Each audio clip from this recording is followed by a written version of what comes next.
The vast blue ocean is a magical place. At least, that's how humans like to imagine it. To the more sensible inhabitants of the galaxy, however, it's a horrifying, unfathomable expanse best avoided. Yet, only humans dare to swim or sail through it, perhaps blissfully unaware of the eldritch horrors that lurk beneath. This, of course, was a source of confusion for our Yithian, though, as with most of Earth's mysteries, the confusion would eventually resolve itself. A few days had passed since the encounter that nearly killed Loki McGill, or rather, the Yithian currently occupying his body. And the universe had, as usual, shown little interest in offering any respite. Loki was in the basement, sitting cross-legged on the cold concrete floor, with Naki, the cat that was more librarian than feline, watching intently as Loki fiddled with the mysterious Yithian box. The box was made of a strange dark metal that seemed to shimmer with an otherworldly light. Loki assumed it was star metal, though he wasn't entirely sure, as he had only read about it in ancient texts. After all, the Yithians hadn't operated Zorothis, the crucible of fabrication, in millennia, not since they'd outsourced their manufacturing to the mining worlds of the Mi-Go. The box's surface was marked with intricate Yithian sigils, some faint and worn, others sharp and pulsing as if alive. It looked ancient, as though it had been recovered from some long-forgotten ruin. "It almost got me killed, you know," Loki muttered to Naki, adjusting the box's peculiar hinges with a grim determination. The stars. I was this close to death. Naki didn't respond because, as usual, Naki was busy staring at something far more interesting, namely the sigil on the box. The cat's eyes glinted with a peculiar, almost scholarly intensity, as though pondering the secret contents it might hold. Loki continued his tale. "Dowloth, you see, is a bit of a problem, quite literally beyond comprehension, as it turns out. The sort of entity that's best viewed only by priests on planets with questionable atmospheres, like Yuggoth or Tond. Or Atlantis, before it was well." Atlantis. He paused, giving Naki a meaningful glance, as though the cat might grasp the full import of his words. As a matter of fact, the sight of Dowloth's true form could drive a sensible being into a state of utter madness. I know, because I was there. And, if not for the powder of Ibn Ghazi I used, yes, that, I'd probably have lost my mind. Loki sighed. "If you ask him nicely and keep him contained, Dowloth will show you the world as it really is, not the fuzzy version we're stuck with, the real deal, the kind of vision that makes you wish you'd stayed home with a cup of tea." With a final, reluctant twist of his wrist, Loki managed to pop open the box. The lid creaked in protest, and a cloud of dust puffed out, swirling into the dim basement air. Loki frowned at it. "Now," he muttered, "let's see what you have for me." The box gave a small, unhelpful squeak. The dust settled. Loki leaned in, squinting, while Naki perched closer, eyes wide, not with surprise, but with the sort of patient curiosity reserved for potentially edible discoveries. Inside the box lay what any self-respecting Yithian field researcher would call a standard-issue inscription kit. That meant, of course, a single shantak feather, long, iridescent and suspiciously twitchy at the tip, a small vial of inky black fluid reportedly harvested from the octopoid spawn of Cthulhu, though Loki suspected it, came from a less impressive but equally slimy cousin, sourced from the black market, and one roll of easy right. Parchment, manufactured by the mind weavers of Yith and certified for use across no fewer than 17 dimensions of paperwork. Loki picked up the feather. Immediately, the ink manifested inside its hollow core, and the parchment fluttered up into the air before hovering politely near his hand. "That part never gets old," Loki said, eyes lighting up as the parchment floated neatly into place. But then he saw it. On the parchment was an ugly seal that looked like someone had tried to draw a circle using only rage, caffeine, and a total disregard for symmetry. It pulsed faintly, as if mocking him. Loki drew the glyph of initiation with quick, elegant strokes. "Better hide, Naki," he muttered as the cat slunk behind a pile of books. The parchment flared to life, the seal pulsing with eerie light. A soft hum vibrated the air, then pop. A flickering hologram appeared above the paper, the figure solidifying with a crackling hiss. The hologram flickered and wobbled before solidifying into the shape of a flying polyp. Well, as solid as a flying polyp ever gets. It squirmed in the air, a mass of shifting, translucent tendrils, and then, much to Loki's chagrin, it spoke. "Hello? Hello? Can anyone hear me?" The voice sounded like someone too excited about their own voice, echoing with corporate enthusiasm. Loki groaned, rubbing his forehead. "Oh, for the love of—" "Yes, I hear you." The polyp buzzed with a strange, pleased hum. "Ah, it's nice to finally talk to you personally," Loki cut in, his patience already thinning. "You almost got me killed, you know. The polyp didn't miss a beat." "Ah, that. We had to make sure you were up to the task. Please forgive me." Loki's eyebrow twitched. He was already scribbling something on the parchment, preparing a glyph to end the whole thing. He couldn't stand this corporate nonsense. "Wait," the polyp urged. "I can get you back to Yith. For a price, of course." Loki paused, only slightly intrigued. "Go on." "You're aware," the polyp continued, "that a peace treaty was signed between the Old Ones and the coalition of galactic beings. It opens up a tremendous opportunity for galactic tourism. The treaty, you see, states that the Old Ones won't harm any being unless provoked. And that's where the problem is." Loki tilted his head. "What problem?"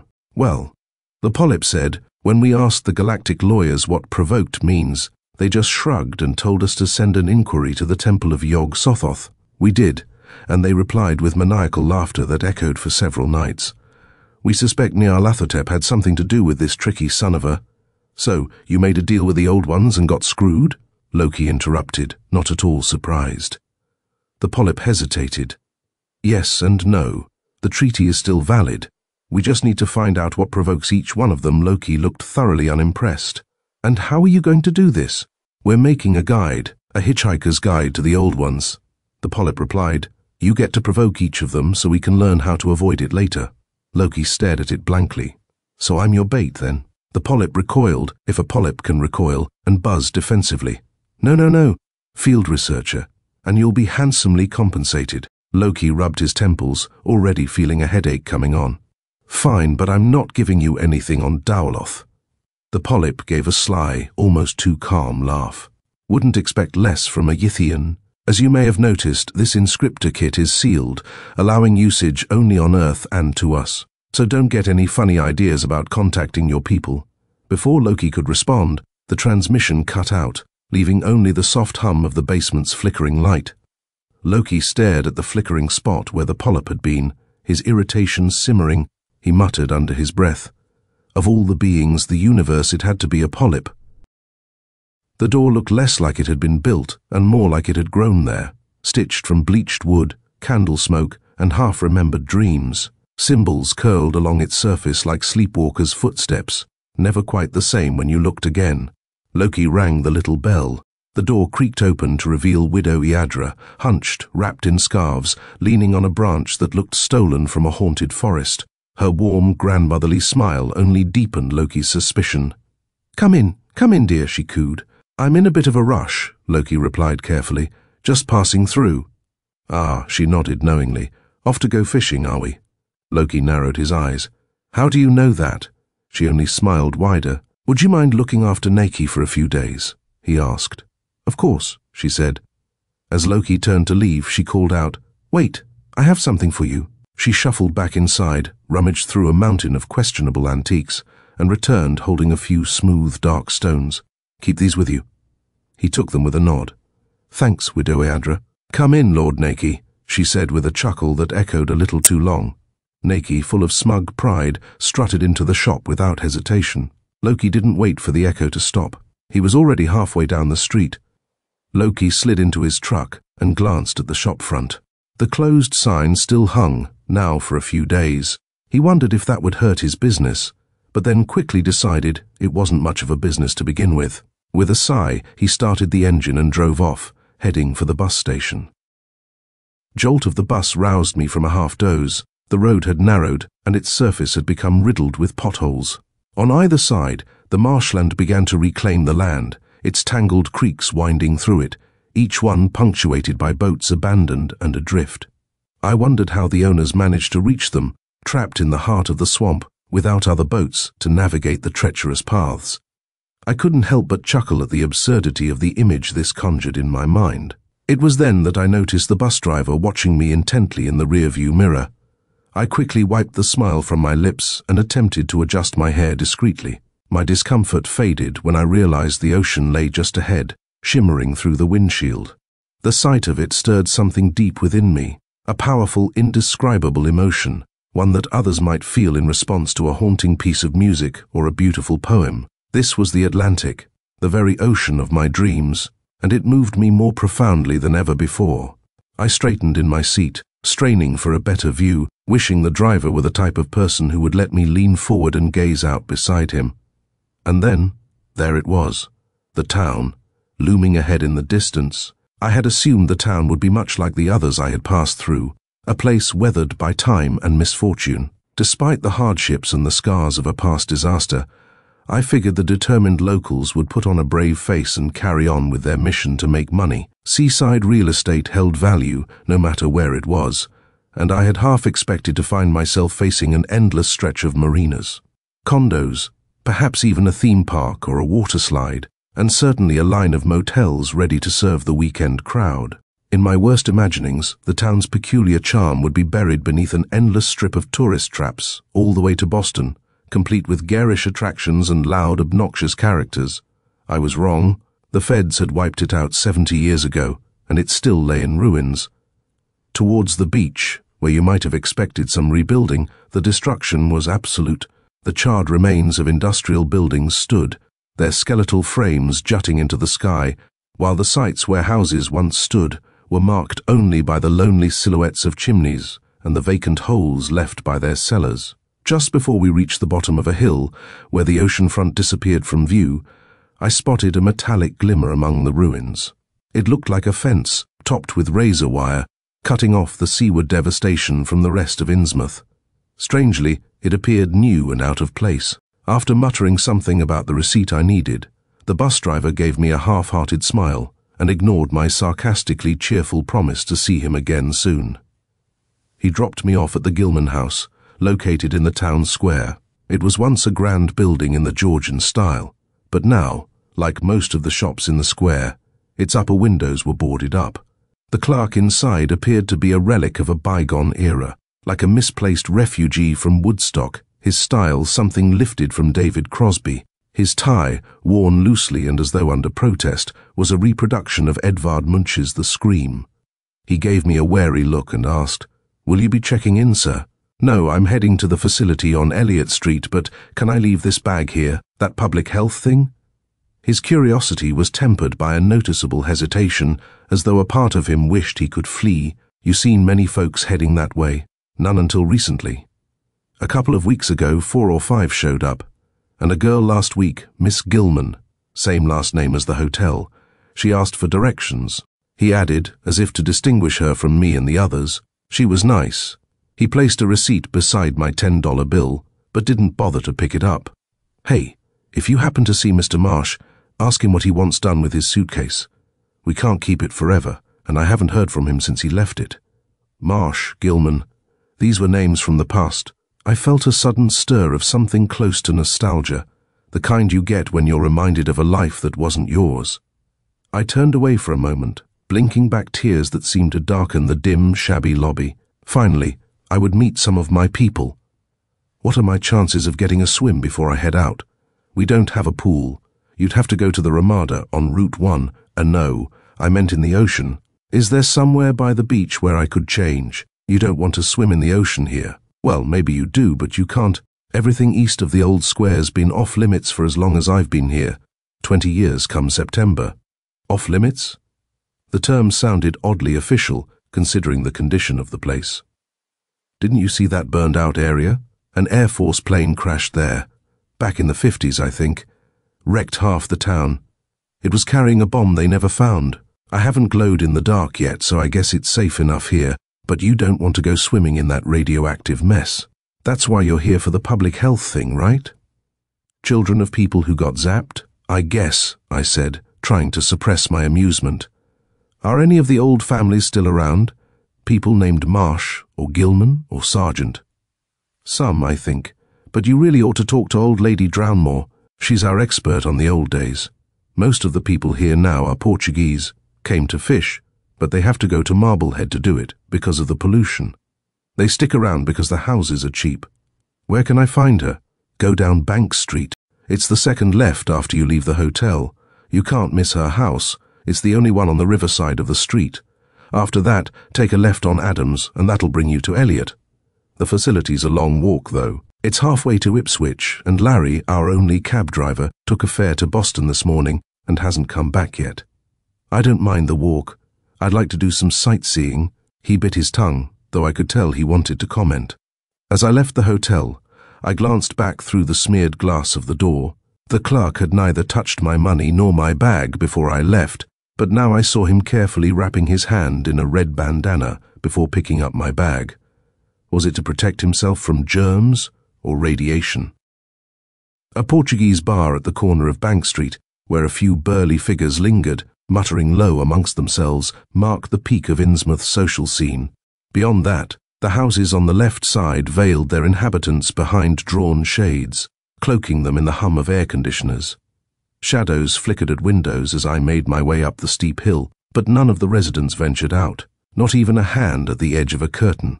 Above a picturesque waterfall, the Manaxet River became far more turbulent and loud, its rushing waters unnervingly fast as it snaked between the old bulkhead. It was a wild thing, surging relentlessly, as if planning to devour the land itself. The sound was overpowering, a mass of gurgles and whispers, too loud to ignore, as if an endless conversation that I could never fully understand was being held just out of reach. I kept to the left side of the street, but no one came out, as I had half expected, to glare at me or demand my business. In the far distance, a dog barked relentlessly, its cries a mournful litany that seemed unrelated to me and my return to this forsaken town. The river grew louder, now constricted by a rocky outcrop. There, perched on the river's edge, stood an old cottage, the only house on this side of the water. It clung to the land like it had been there for centuries, untouched by time, surrounded by a fine mist. The house seemed ancient, its cedar shakes rough-hewn, perhaps with an axe, and the small, imperfect windows held panes of leaded glass. I knocked. When no answer came, I knocked again. The door creaked open, revealing a tall, gaunt woman, her face obscured by a veil. "Excuse me, my name is Loki McGill, she said, her voice softening. "A good Innsmouth name. Come in, Loki." I started to sit in the chair across from her, but she stopped me with a sharp glance. "What's that in your pocket?" I hesitated, feeling like a child caught in some misdeed. "Nothing," I muttered, though I knew she wouldn't be fooled. "Show me." "In the name of Mother Hydra," she commanded, her tone brooking no argument. Reluctantly, I pulled out the 3 stones given to me by Widow Ladra. She studied them carefully, spat on them, and held them tightly in her gloved hands for a moment, as if trying to unlock their secrets. "These will do," she finally said, returning them to me. "You plan on baptizing someone while you're here, Loki?" I coughed, looked away, my face burning. She smiled, though her veil concealed it. "You follow the old ways, I can see that. Your ancestors taught you well, didn't they? It's a shame you can't baptize out on Devil Reef like we used to, but the Navy took care of that in 28. But if you've got the right spirit, you can do it anywhere, even in the middle of Kansas." Her words, oddly comforting, helped to settle a deep anxiety I'd carried with me for days. "Now," she said, her voice warm and reassuring, "tell me all about yourself, Loki." And I did. I spoke of things I hadn't shared with anyone, secrets I thought I could never speak aloud. To my surprise, she listened, her only response a soft murmur of approval. There was no judgment in her words, no dismissal, just a quiet acceptance that made me feel more at ease than I had in years. Even as I spoke, I couldn't help but wonder what spell she had cast upon me. It was a feeling that bordered on love, but surely that couldn't be right. She was nearly 3 times my age, and hidden beneath that veil, who knew what secrets lay? I felt a deep, unfamiliar sense of belonging, something I had never felt anywhere else, not even at home, with my own parents. The room around me, simple, spare, yet filled with a strange comfort, seemed to radiate a warmth that spoke of an older time, a time more familiar to me than any of the modern clutter of the world outside. The furniture was colonial, the floors bare wood polished to a soft sheen, and the air was cool and damp from the mist that clung to the river. I could sense the house was powered by kerosene lamps, no electricity, no wires, no televisions, no distractions of the modern world. The faint, earthy smell that permeated the air, the mustiness of the old wood, the river's persistent murmur, all of it combined to create a profound sense of peace. But none of these factors really explained my feelings as well as my first impression, that I had fallen under a magical spell. It was 14 years ago when I helped someone with their rights, but it was a long way off. Puget Sound, she said, her voice holding a quiet, knowing weight. Oh, then I suppose you'll be stopping by one of these days. Actually, it was a river that flows into the Sound, I admitted, a bit sheepish. I had a strong aversion to saying the name aloud, but I forced myself. The Green River. The name didn't seem to stir anything in her. She merely nodded and said, "Fresh water's fine, but it runs pretty swift." Her laugh was unexpectedly youthful, almost childlike. "This river here is swift too, but it doesn't stop old friends from visiting when they've a mind to. Do you suppose I could? Meet them? Sure, why not? How long are you planning on staying in town? You're welcome to stay right here with me so you don't miss anyone.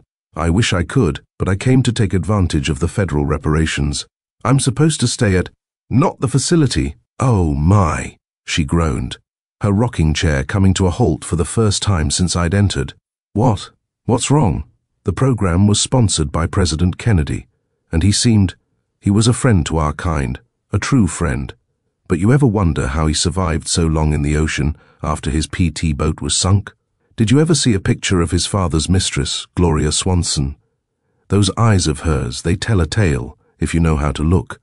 But mostly, he seems dead now, and laws, well, they get amended. This one got amended with bells on, and not to mention books and candles. The facility managed to grab some locals when they first set up shop, but I saw right through them.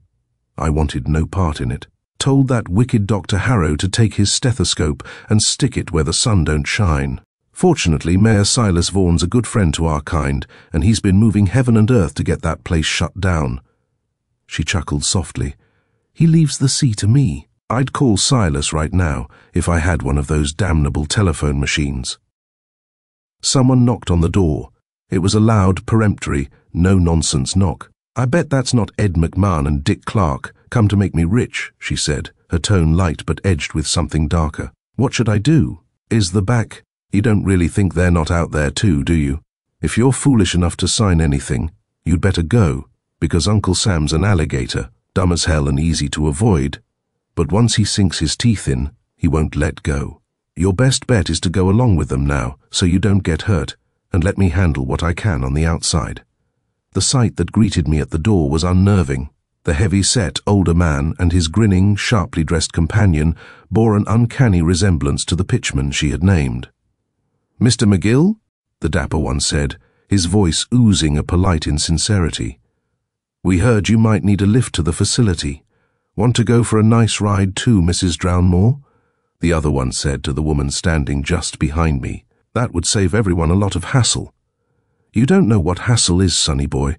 You'll find out if you do Mr. McGill any harm," she replied, her voice cold as stone. "Harm? We're here to help you people, don't you understand? How long do you think you can mess with the US government? How deep is the ocean?" She laughed, as though the question itself was absurd. Ed hummed the tune she had quoted all through the ride. It was proof that spells of a sort really can be cast on others, and I tried to take that as a good omen. I was unprepared for the facility, a Victorian fantasy of sooty bricks that managed to look both brutal and whimsical, an unfortunate combination. The high fence around the grounds, capped with broken glass, was part of the original design, but the electronic gate was new. The guard controlling it was armed. As I was hurried up the front steps, I saw that the new sign over the door only partly concealed the original name in bas-relief, Manoxet Asylum for the Insane. The interior corridors were vast and dimly lit, wainscoted in dark wood and reeked of dust, disinfectant, and century-old misery. Most alarming was the emptiness. Except for my escort and a few attendants who seemed to be doing their best to avoid attention or pretend to be busy, I suspected that I might be the only one here. This suspicion was confirmed in the days that followed, but I didn't regret my isolation. The first thing they did was to cut my hair and give me a chemical shower that gave me rash. Claded me in an orange jumpsuit. I might have passed for an imperfectly fashioned android under study by the normally dressed people and white uniformed keepers who rushed me from one place to another, trying to determine where my creation had gone wrong. In these circumstances, I was in no mood to meet anyone whose opinion might have mattered to me. If I had to choose the one thing I liked least about the facility, it would have been Dr. Quentin Harrow, the director. A long-faced, long-fingered scarecrow in tweeds, he treated me like a child, or worse. Sometimes, when he stared at me blankly over his tented fingers, I imagined he was trying to decide whether to have me gassed now or later. At least he didn't quack, but he swallowed his vowels, except for an occasional A as broad as a barn door. His diplomas claimed he had gone to Harvard and, curiously, identified him as a psychiatrist. "So, why are you here?" he asked, his voice slicing through the silence like a scalpel. He was peering over my file, his eyes flicking over the pages with that unnerving detachment. I didn't answer immediately. I knew better than to give too much away. His eyes narrowed, as if testing me. "I'm not sure I understand your purpose in Innsmouth," he pressed. "It's quite a peculiar place to visit, wouldn't you agree?" "I've got my reasons," I replied, keeping my tone neutral. "Really?" He leaned back in his chair, folding his hands. "And what might those reasons be?" I hesitated. There was no point in making him suspicious. He had already figured out that I didn't belong. I wasn't here for a holiday, though that was about the extent of the answer I was willing to give. "I'm just here to see what's left of the town. It's a curiosity of mine," I said, offering the barest of explanations. He wrote something down in his dossier, though I wasn't sure what. "Curiosity can be dangerous," he said thoughtfully, "especially in places like this. It's a town with a long, complex history." "I'm not afraid of history," I muttered, not giving him any more than that. "You've had dealings with people from here before, haven't you?" he asked, his eyes never leaving my face. "I've been around. Doesn't mean I'm involved in anything more than what I've seen," I answered, a little more sharply than I intended. He seemed to consider this, tapping his pen against the table, before asking, "You have any idea what they're doing with people like you here? People who come looking for something?" I met his gaze, feeling my pulse quicken. "I don't know. That's why I'm here, isn't it?" He nodded slowly, his expression unreadable. "Very well. But I want to know why you're still here, and what exactly you think you'll find. This isn't a place for tourists, and I suspect your business here runs deeper than a simple visit." I didn't respond. His words hung in the air like a challenge. He knew it, and I knew it. "Tell me," he continued, his voice taking on a sharper edge, "why do you carry rocks in your pockets?" I felt my stomach drop, a tightness in my chest. The rocks. I had almost forgotten about them. They were just rocks, after all. Souvenirs. "Rocks?" I asked, trying to play it off. "You had some when you arrived," he pressed. "You don't seem like the type to collect them." I swallowed hard, knowing there was no easy way out of this. "I picked them up in town." I smiled. "Genuine Innsmouth rocks. Souvenirs. I don't know why I do it. If I see an odd-shaped rock or a bird feather, or, I don't know, an unusual bottle cap, I pick it up. For luck, I guess." He wrote something in my dossier. If he had believed me, it was obsessive-compulsive. "Where is everybody?" I asked, deciding to go on the offensive. "Do you have a Mr. Marsh here?" He left. "How do you know him?" "The clerk at the hotel told me he never returned for his bag. If he left here, why didn't he go back for it?" He wrote something else. "Have Clark killed?" No, the hotel clerk was one of their spies. He must have told them I was at Old Lady Drownmore's house. "Mr. Marsh left the day you arrived. He probably picked up his bag after you spoke to the clerk. It pleased me that his lie was so transparent, but maybe it shouldn't have. Maybe he didn't care if he was believed by a man who would soon follow Mr. Marsh into limbo. What about a girl named Gilman? Lena Gilman? She's here. Haven't you met her?" "No," I said evenly, "I haven't. It's a big place. You're sure to run into her." It was no surprise at all when I went to enter the cafeteria that evening and saw, for the first time, another person seated at one of the plastic tables. She wore a jumpsuit like mine, but she exhibited no pathological symptoms. I was reluctant to enter, not just because of my appearance, but because I knew that she or I, or both, was being manipulated by Dr. Quentin Harrow. I forced myself. "Lena Gilman," she responded when I brought a tray to her table and introduced myself. "Really? What do you mean?"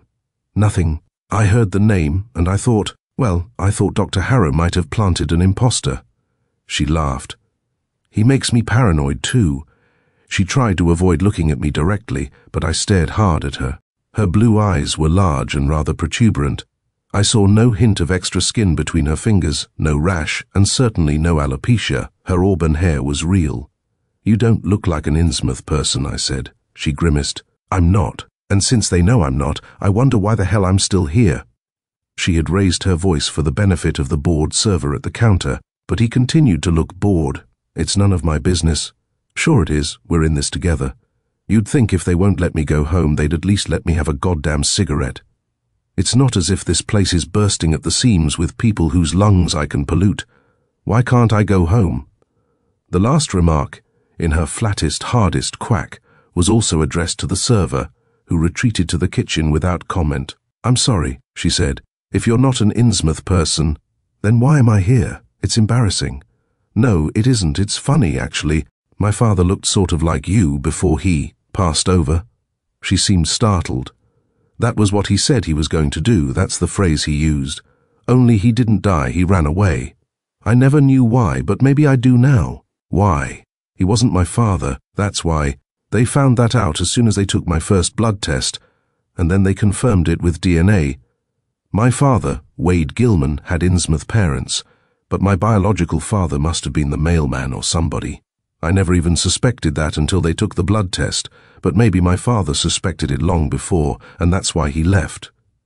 She strove for a light tone, but her voice shook. I said, "I'm sorry, it's tough. I just came here to get some money for art school in Providence, so they lock me up without cigarettes and tell me my mother was screwing around."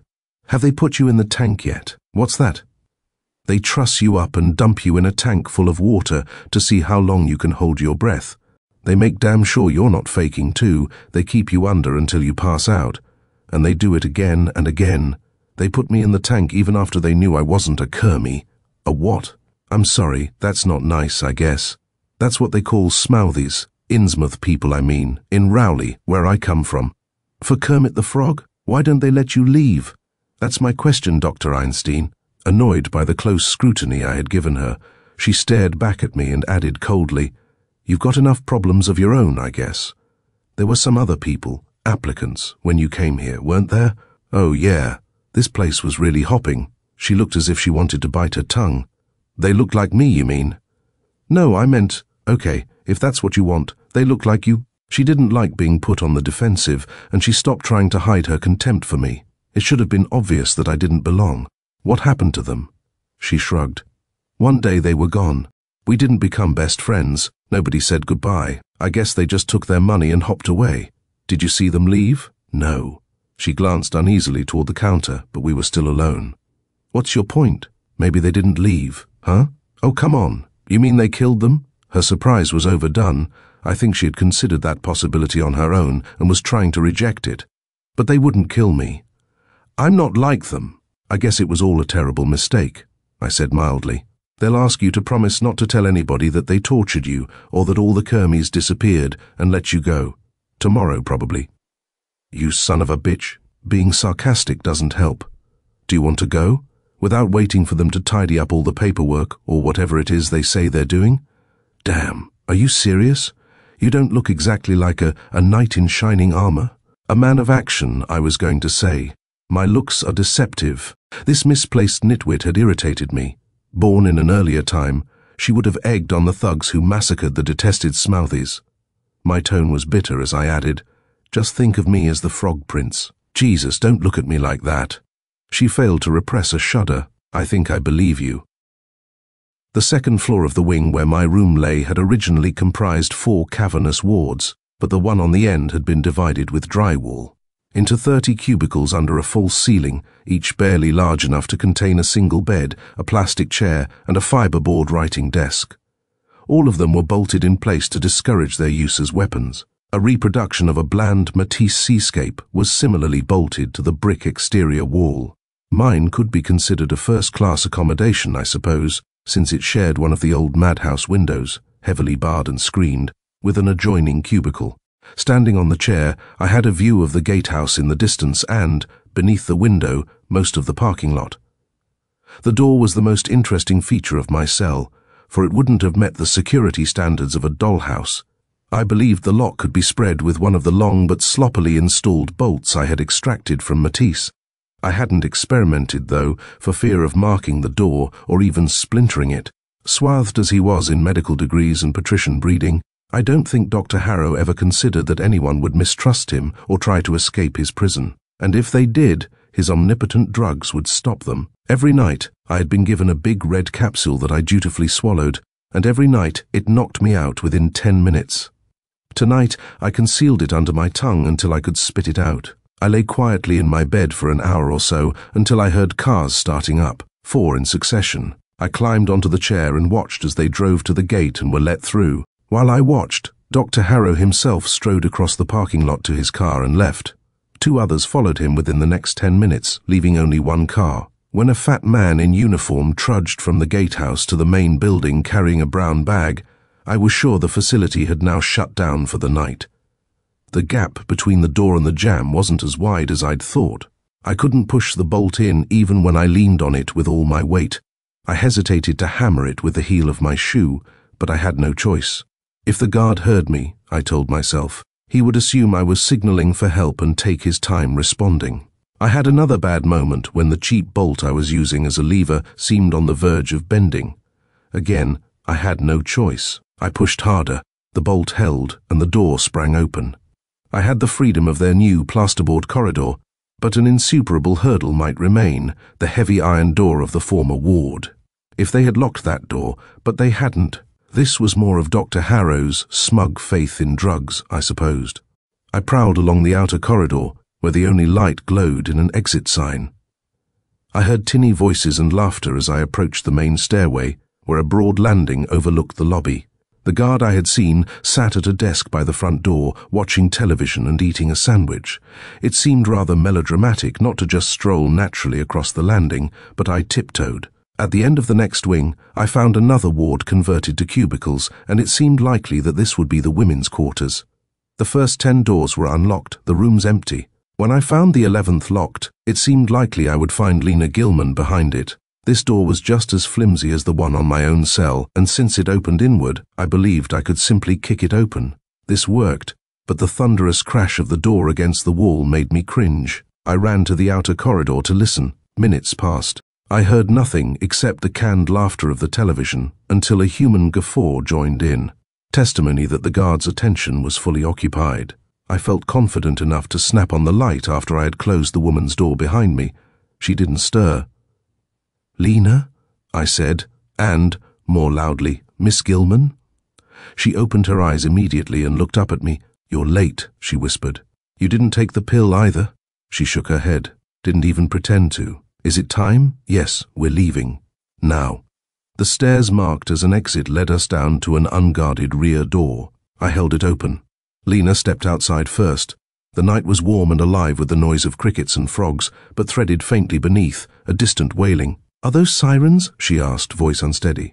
"Maybe," I said. "Or screams." She didn't answer. We followed the steps farther down, into the basement. I had been here before, subjected to their tests, but even I hadn't understood the full extent of what lay below. There were operating rooms, instruments marked with radiation warnings, sealed cabinets holding things not meant for healing. Lena walked ahead of me now. She froze when we reached the morgue. I opened a drawer. She stepped forward slowly, her breath caught in her throat. "No," she whispered. "Another drawer. And another." She staggered toward one, her hands hovering, not quite touching the metal. They did this. They did this to all of them." She leaned forward and retched. Nothing came up, just the sound, hollow and raw. I turned back to the drawers. 15, 20, each body was Innsmouth, stitched, violated. She moved beside me, trembling. This was Rachel. She had a daughter. She was teaching her to braid kelp. We were all supposed to. Her voice dissolved into sobs, then rage. I pulled open one final drawer and stopped. Lena saw it and gasped, stumbling back. Then, as if drawn, she crept toward it. It was no human body. It was a deep one, immense, scaled, desiccated. But regal, even in death. Lena dropped to her knees. Her hands hovered inches from its ruined form. Her face contorted, and then her voice split the room with a cry. "Father Dagon, Mother Hydra, where were you?" It echoed off the tile. She bent forward, her fingers brushing the scaled chest. They did this. They made it cross on dry land. They didn't even know what it meant, what it cost. She turned to me, eyes wide, wild. "That is not dead which can eternal lie," she whispered. Lena dashed back into the next room. I followed her as far as the doorway. She looked around wildly for something, anything, then spotted the glass case on the wall. Without hesitation, she smashed it with her elbow. The shrieking alarm burst to life as she grabbed the fire hose and wrenched the valve open. It came to life like a furious beast, unleashing a destructive jet that tore through the room, blasting open drawers and cabinets, hurling trays of instruments and vials across the floor in an avalanche of metal and glass. She wrestled the writhing hose toward the morgue, dragging it back to the drawer where the deep one lay. She didn't hesitate. She aimed it upward, letting the cascade bounce down across the creature's limp form. A flood of water spread across the tiles, slicking the body, its scaled chest, its crest of spines, its hollow sockets. She was crying again, soaked to the bone, mumbling as she worked. "Wake up! Wake up! You can't leave us!" I didn't notice the alarm cut out until she did.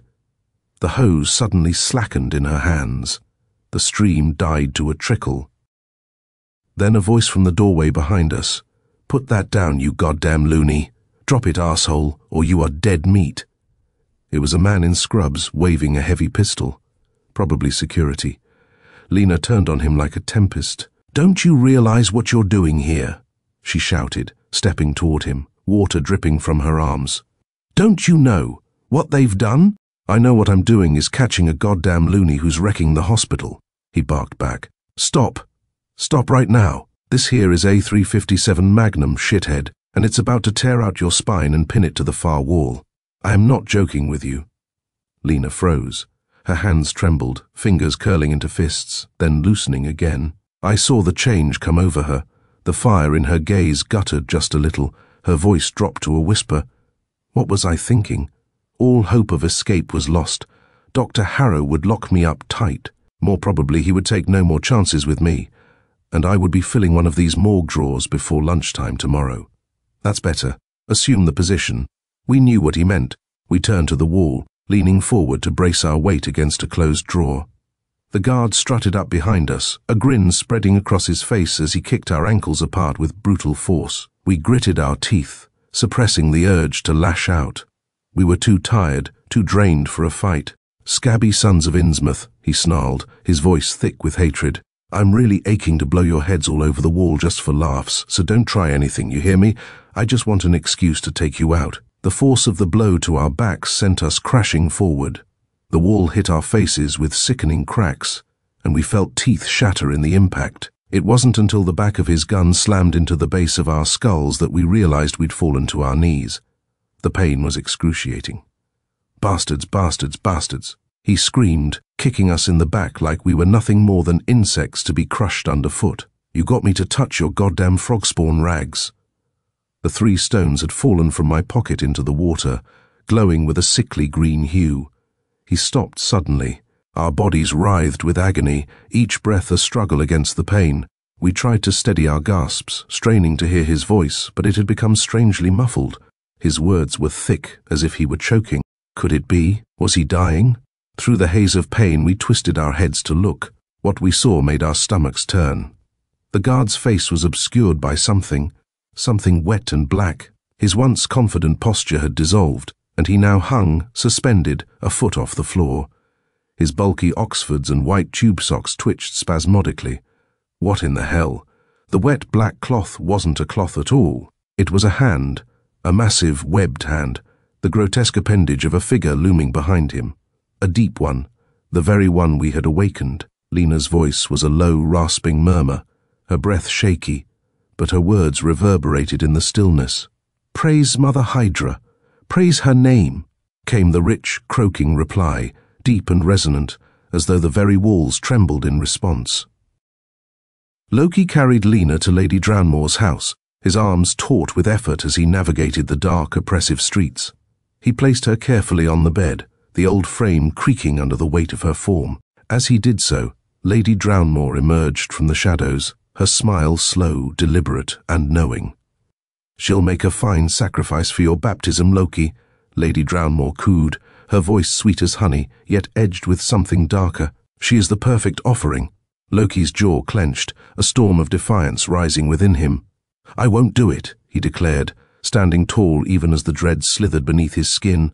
But Lady Drownmore was already moving toward Lena, a sacrificial dagger gleaming coldly in her hand. The steel reflected the dim light, casting sharp shadows across the walls. Don't do this, Loki implored, rushing forward to stop her. But Lady Drownmore's grip was stronger than he'd expected, her hand tightening around his wrist with a vice-like force, unnatural, infused with the blood of the Deep Ones. Lena's eyes fluttered open, understanding the gravity of the situation. She reached out, her fingers closing around the dagger along with Loki's. In an instant, the dagger shifted from Lady Drownmore's grasp to theirs. Together, they plunged the blade deep into the woman's chest. The sickening sound of the strike echoed through the room, the blade sinking deep into her flesh. Lady Drownmore gasped, her hand weakly gripping the hilt of the dagger as her life began to drain away. Her breath came in shallow bursts, her body writhing as she spoke, her voice rough, barely a whisper. You, both, sacrificed me. To Dagon, you will be blessed by the sea forever. Her words dissolved into silence as her body grew limp, blood pooling beneath her, soaking her clothing. The flapping roar of helicopters deafened us as we sprinted through the marsh. They raced toward us, flying just above the reeds. I thought for sure this was the end, but they passed right over us, heading toward the town where they unleashed rockets and cannon fire on the beach. They're killing them, Lena cried out. I doubt it, Loki replied coolly. The Deep Ones aren't that careless. They wanted to destroy the facility and give the boys in the back room something to chew on, and they've done it. They're long gone by now, taking their dead with them. Tomorrow, the papers will say something about foreign fishermen getting out of line when they thought they saw a sea monster, or maybe a mermaid, and how the dumb state troopers called in an airstrike. There's no fun like reading the papers, if you know what to look for. Whatever the papers might say, our position was untenable. Dr. Harrow knew what I'd done in the Northwest. He hadn't just been on a fishing expedition, and I couldn't be the only one who knew. I hadn't even tried to hide the remains of Lady Drownmore. She was sure they would come hunting for any lingering Dagonites in Innsmouth, her at the top of their list. They didn't have time to think. Loki took his bag. They then grabbed the nearest boat they could find. It was a small, weathered fishing boat, half hidden in the shadows on the beach, barely tethered to a makeshift dock. Lena jumped in first, pulling Loki after her. Without a word, she yanked the boat free, and they both scrambled to untangle the line, the sound of their frantic movements blending with the distant roar of sirens. They were sailing away from Innsmouth, the night air heavy with salt and the soft hum of the engine. But you told me your DNA wasn't of Innsmouth, Loki said, glancing over at Lena. Lena gazed deep at the ocean, her voice calm and steady as she spoke. Such gifts are beyond human knowledge. Lena Gilman is merely the name of my larval shell, soon to be discarded, as I assume the glorious form that you will come to know and love, in every sense of those words, as the Lilith. For a moment, the water was dark and still. Then, a faint glow appeared below the surface, a trail of phosphorescence drifting to one side of the boat. A second followed on the other side, the light shifting and dancing as large submarine creatures glided alongside them, their presence a silent, eerie escort into the unknown. Loki opened his bag, retrieved the feather, and gave it a little flick. The parchment obediently floated into position, the ink manifested, and he began to write. Entry: Dagonites. The vast blue ocean is a magical place. At least, that's how humans like to imagine it. To the more sensible inhabitants of the galaxy, however, it's a horrifying, unfathomable expanse best avoided. Yet, only humans dare to swim or sail through it, perhaps blissfully unaware of the eldritch horrors that lurk beneath. This, of course, was a source of confusion for me, until I visited Innsmouth. There, living among them, are the Dagonites, larval forms between human and Deep One. You'll find their kind across the galaxy on any world touched by Dagon. This particular group performs regular human sacrifices, which apparently earns them, and by extension the human race, safe passage through the sea. A gruesome deal, but oddly effective. A void without proper sacrifice. Loki signed his star glyph. The letters glowed, lifted from the parchment like tiny stars, and vanished, only to reappear, twinkling faintly in the sky above.